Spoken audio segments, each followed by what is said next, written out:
Yung meron tayong saging galing Pinas, gata, tsaka tapioca, pero hindi natin gagamitin lahat yan.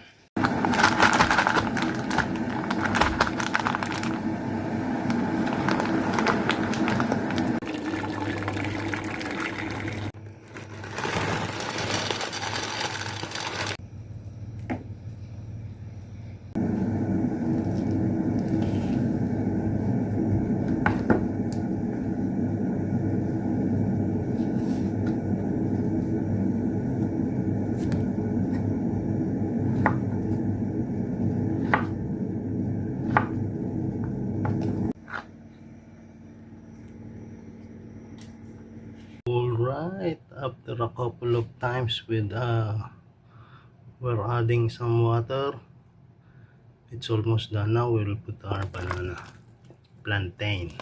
Yeah. A few moments later, asukal.